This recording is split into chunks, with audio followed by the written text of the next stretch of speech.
That was something to behold, because when Trump and Todd Blanche and their entourage first came into the courtroom today at about 4:15 when they were summoned by Judge Merchan, they were in high spirits.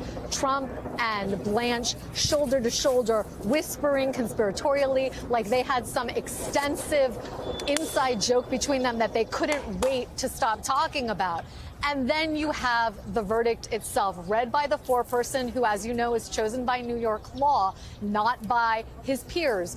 When he gave the verdict, he was asked, what say you on count 1, count 2, count 3, all the way through 34? And Nicole, holding a hand mic like he was at a grade school talent show, the man said in a very clear voice, looking directly at Judge Merchan, for each of those 34 counts, guilty. I will tell you, when I heard him say count 1 was guilty and count 2 was guilty, I was pretty sure they would have a straight run.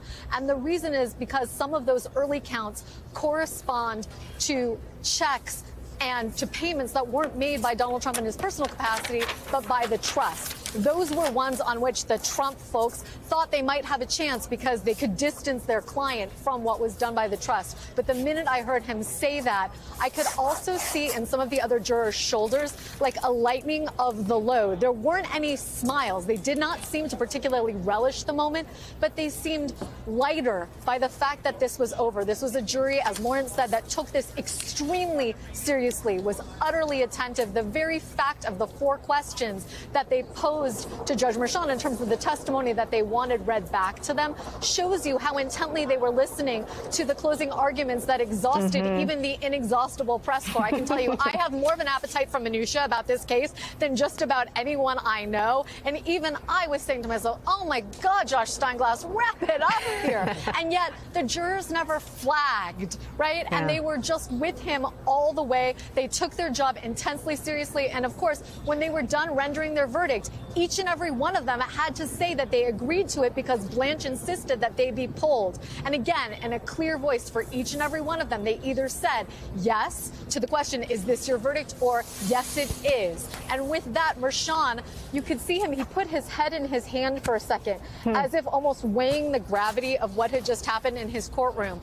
And yet in that same gentle but stern demeanor that we have seen throughout the entirety of the trial, first people that he directed his attention to were the jury, to thank them for their service and for their attention and engagement and investment in the case. And in an overture to who they were deciding this case against, he did nod to the importance and the gravity of the case, noting he never said, you were called upon to decide a case against the person who used to be the leader of the free world. But it was clear that what he was saying to them was, you took your time, you paid attention, you understood what was at stake here, and you didn't rush to a judgment. Rather, you were thinking thoroughly about each and every bit of evidence that was presented to you.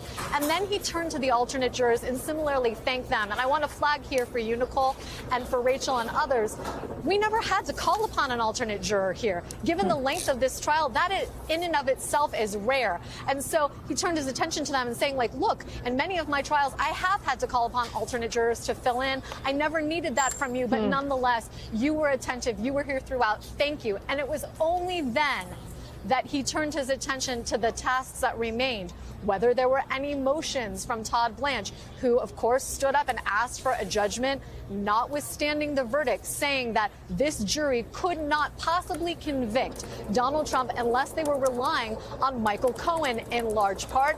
And he made a reference to the fact that everyone knows that Michael Cohen is a perjurer. And that's the only time today we saw Merchan's temper flare in the slightest when he said, when you're referring to knowing that he is a perjurer, you're not implicating me. You're not saying that I know him to be a perjurer. Are you, Mr. Blanche? I think you misspoke. And Todd Blanche immediately backed off and said, no, Your Honor, that's not what I was saying. We then set a sentencing date, but I can tell you that while my hands were typing the details, my leg was shaking the entire time because it was tense for everybody in that room. Just like the 7 weeks of having been in there from jury selection to today's finale, I wasn't sure we were going to get to a place where we had any guilty verdict against Donald Trump, let alone all 34 counts. And that's because this jury showed some of their doubt and skepticism on their faces at times, as you would want any good jury to do, Nicole. Lisa Rubin, I have a question for you, and I want to share something with you. Alvin Bragg has just tweeted this. Today, a jury found Donald J. Trump guilty on all 34 felony counts. That's the tweet.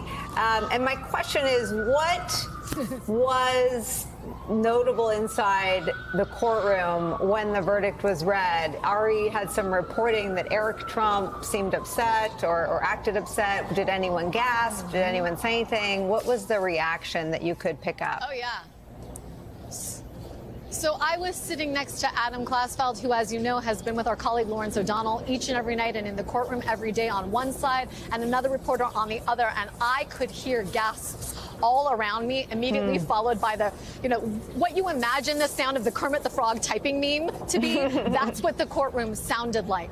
But in the aftermath of the verdict, after the jury had gone, after Donald Trump had left the courtroom, and we were still in there with the DA's office, who I should note, day in and day out, when Donald Trump leaves, the DA's office is usually still in there. What was notable to me was there was no gloating. Alvin Bragg looked straight ahead. There was no smile on his face. I didn't see anybody. They did not look like a group of people who just won a 34-count conviction against the former president of the United States, let alone the first ever criminal conviction against a president or former president. They looked like a group of people who had just had a long day at trial, and they had clearly prepared themselves for the fact that the eyes of 100+ journalists would be on them if, in fact, they got to that moment. And there was no gloating and no celebration. They were like any other lawyers leaving the Manhattan Criminal Court behind me on any ordinary day.